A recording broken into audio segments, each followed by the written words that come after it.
church body, it's us, it's not a place, but there's something special when you set a place aside and a time aside and come to meet with the Lord and worship. Right. This place is, I don't want to say holy, but holy ground.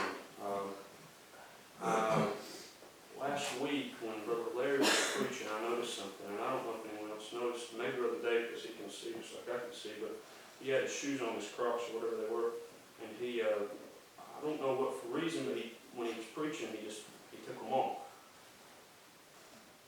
And maybe he was uncomfortable, I don't know, but I've seen him with those on before, and it's like he took them off, and it's just like, I'll paraphrase this, but it's like Moses on the backside of the desert.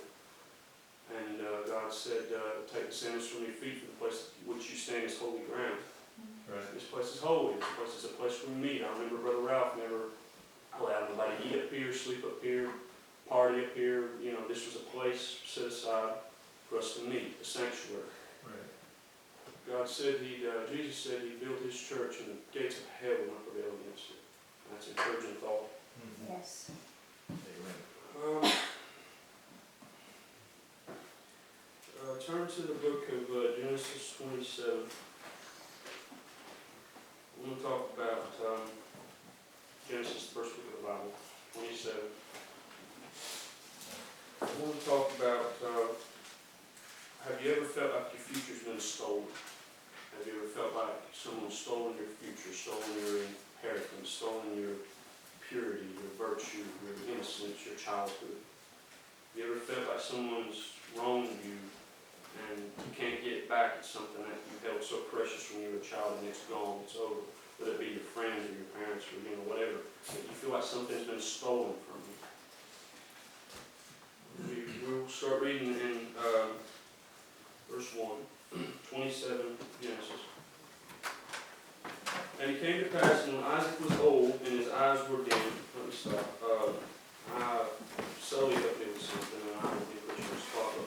Sully helped me with something, and it didn't upset me. It actually helped me. And he said, you need to explain some of the words like the younger kids wouldn't understand, like dim, blind. He was explaining like sackcloth. He said maybe a lot of kids, the little kids, don't know what sackcloth is. He said, well, maybe a lot of the bigger kids don't know what sackcloth is either. Sackcloth is an itchy raiment that you put on for mourning, for fasting. It wasn't, but, and it came to pass when Isaac was old and his eyes were dim, meaning he was going blind, so that he could not see, he called Esau his eldest son, and said unto him, my son. And he said unto him, behold, here am I. Here am I. And he said, behold, now I am old, I know not the day of my death. Now therefore take, I pray thee, thy weapons, thy quiver and thy bow, and go out to the field, and take me some venison. Venison is deer meat. And make me a savory meat, such as I love, and bring it unto me, that I may eat, that my soul may bless thee before I die. And Rebekah, Isaac's wife, heard Isaac spake to Esau his son, and Esau went to the field to hunt for venison and to bring it. And Rebekah spoke unto Jacob her son, saying, behold, I heard thy father speak unto Esau thy brother, saying, bring me venison and make me savory meat, that I may eat and bless thee before the Lord, before my death. Now therefore, my son, obey my voice according to that which I command thee. Go now to the flock and fetch thee from thence 2 good kids of goats, little goats, baby goats, and I will make them savory meat for thy father, such as he loveth. And thou shalt bring it to thy father, and he may eat, that he may bless thee before his death. And Jacob said to Rebekah his mother, behold, Esau my brother is a hairy man, and I am a smooth man.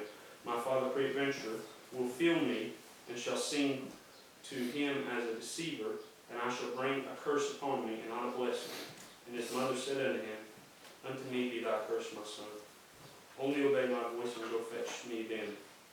And he went and brought them to his mother, and his mother made savory meat, such as his father loved. And Rebekah took goodly raiment of her eldest son Esau, which were with her in the house, and put them upon Jacob her son. And she put the skins of the kids of the goats upon his hands and upon the smooth of his neck. And she gave the savory meat and the bread which they had prepared into the hand of her son Jacob. And he came into his father and said, my father. And he said, here am I. Who art thou, my son? And Jacob said unto his father, I am Esau, thy firstborn. I have done according as thou badest me. Arise, I pray thee, sit and eat of my venison, and thy soul may bless me. And Isaac said unto his son, How is it that thou hast found it so quickly, my son? And he said, Because the Lord thy God brought it to me.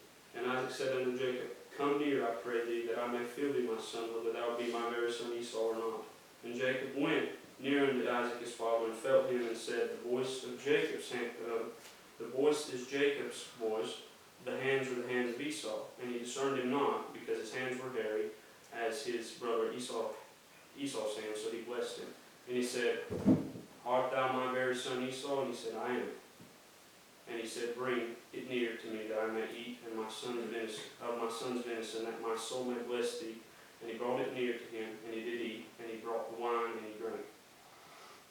And his father Isaac said unto him, Come near now, and kiss me, my son. And he came near, and he kissed him, and he smelled the smell of his raiment, and blessed him, and said, See, the smell of my son is as the smell of the field which the Lord hath blessed.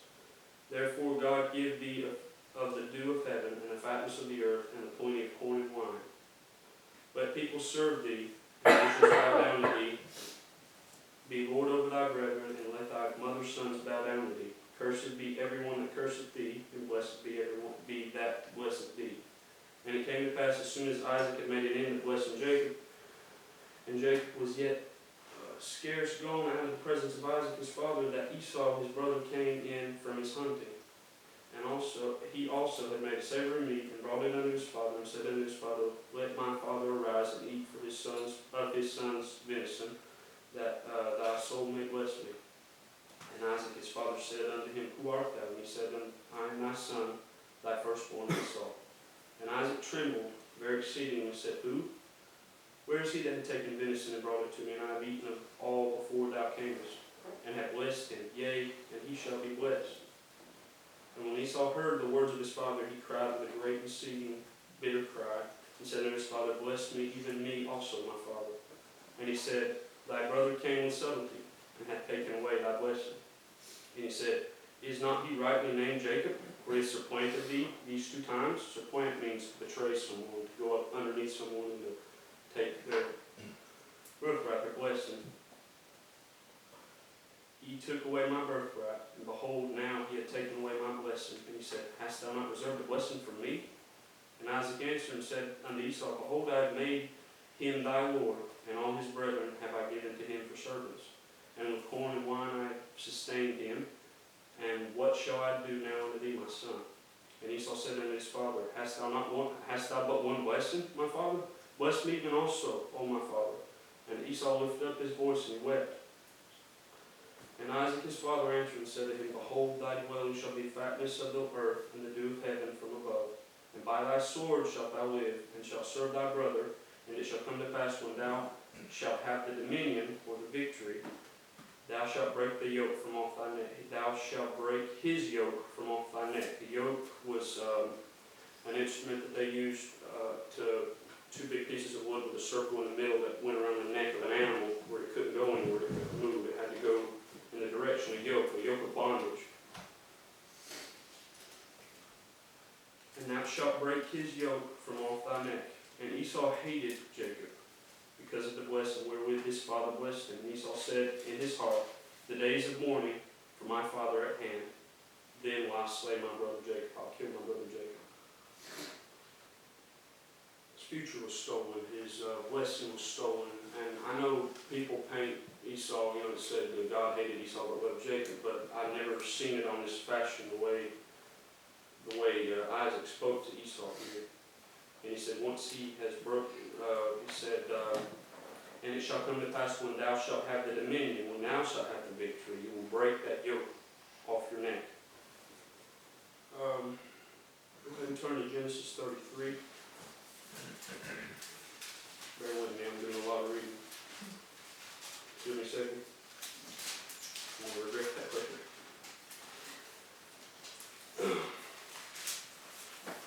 Now this is years later, after Jacob has fled from his brother because he's coming to kill him. He went to his uncle / father-in-law Laban and has worked 14 years and has 2 wives now. And before looking at Genesis 32 in verse 13, Let me tell you, okay, his brother's coming after him now to kill him. He's got 400 men that he wants to kill him.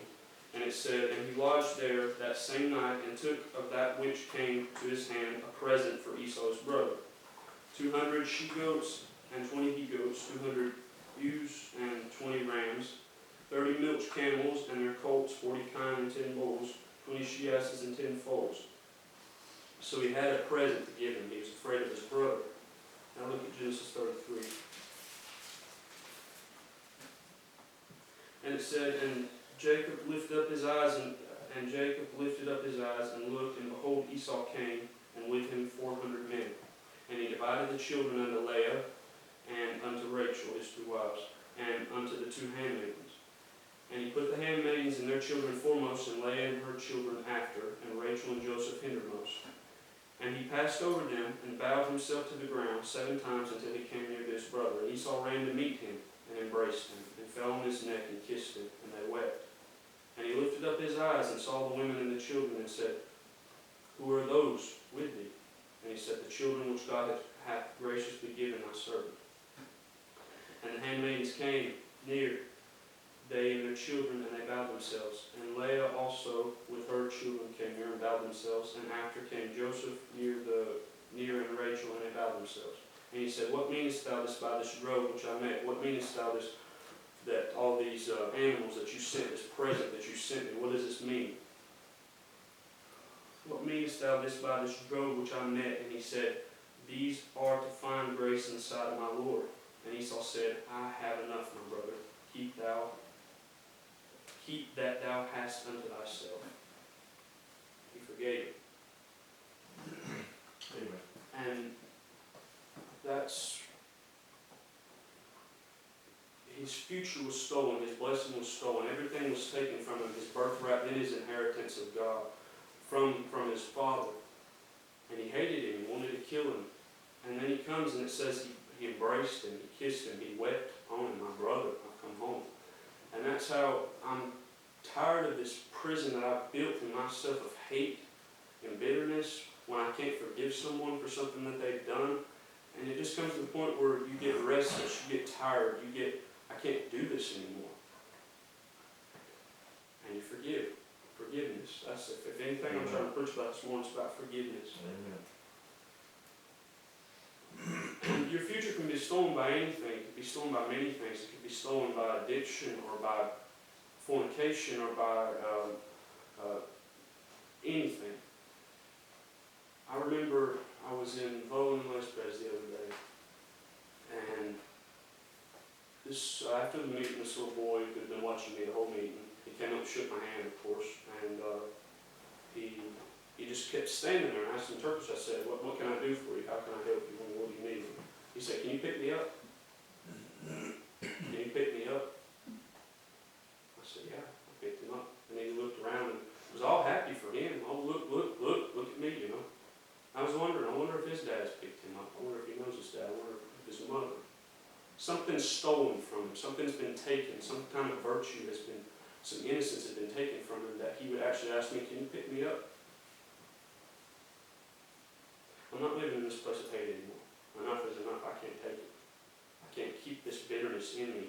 Like Esau wanting to kill his brother. There just comes a point when you say, I can't do it anymore. I'm just going to give up. I'm not going to. I want you this morning, any of you in here, to get a hold of what Christ died to give you. What Christ died to give you. Think about the cross. And not this sissified, weak Jesus that this world gives us with hair like the L'Oreal commercial and hands like he's never worked a day in his life. You shake Brother Matt's hand and see if carpenter's hands are soft. He's a carpenter, he's a man. But the cross, think about it, these movies and things, they don't portray it right. He had his beard ripped out. Think you girls with your long, pretty hair. Think of someone just grabbing your hair and just ripping it out. Think of somebody, so you've got more hair on your face than I do. So think of somebody grabbing that beard and just ripping it out, with that blood coming down the skin, probably ripping out, just coming down your vesture, coming down your body. He's stripped naked. All these movies show him in a loincloth. He was naked on the cross. And then the way the cross was built, where your legs were lifted up, push up on those nails and pull up on those nails in your hands just to get a breath, and you had to push up again. And then if you fainted, or if you were going to sleep, or if you were actually dying, those mean soldiers would stick a hyssop, they stick a sponge on the end of a spear, they stick it in a bucket of vinegar, they stick it up in your face, just to wake you up, just that smell, just to bring you back. Get a hold of what Christ died to give you. The inheritance that He gives us now. Maybe someone stole something from you long ago, but Jesus has died so He can give that back to you. He can give you that virtue. He can give you that purity. He can bring you back. He can give you that inheritance. We are joint heirs with Him. Amen. Enough of this prison I built for myself. Enough of this hate. Enough of this bitterness. I just want to. Someone comes up to me and say, "I wronged you. I know I did it a long time ago. I know I hurt you. I know I did something to you." And I'm just like, "It's fine." He's like, "Well, here, take this. God has already given me the victory. God has already helped me with the problem. God's already helped me. It's fine. I'm not who I should be. I'm not perfect in any way. I'm not who I should be. I'm not who I ought to be. I'm not even who I want to be. Praise God in heaven, I'm not who I used to be." Amen. The future that God gives you, no one can take. Maybe someone took your future. Maybe someone took your inheritance. Maybe someone took your childhood, your innocence, your purity, your virtue when you were younger. But the future that God gives you, no one can take. Amen. We sing Blessed Assurance. Let me read you the first verse. It's, "Blessed assurance, Jesus mine, oh what a foretaste of glory divine, heir of salvation, purchased of God, born in the Spirit, washed in His blood."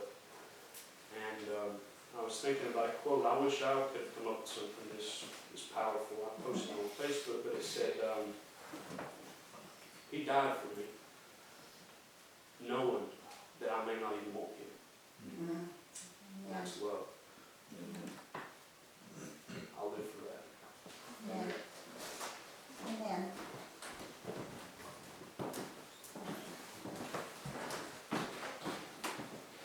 That's good, Jay. You know, they talk about, people say, and it's true, that unforgiveness hurts you worse than the person that you don't forgive. If somebody wrongs you, most of the time they go on their way and don't care one way or the other. And you live with the bitterness inside you, and it's for us to be able to forgive somebody else is better for us. It's only hurting us. And I was thinking, like Jay was saying, whatever somebody might have done to you or taken from you or whatever, okay, that's just one thing. The Bible says that we've been made joint heirs with Christ. If we believe on Jesus, if we're saved, we're joint heirs with Christ. That means we weren't the ones that were going to receive the inheritance or the blessing. We weren't the ones that were going to, but through Jesus, we've been made the ones that are going to receive the inheritance. And the inheritance from God through Jesus is everything, because Jesus owns everything. Everything's His. Not only everything, like every material thing, but every good thing, every blessing, every joy and peace, and all these things are Jesus's.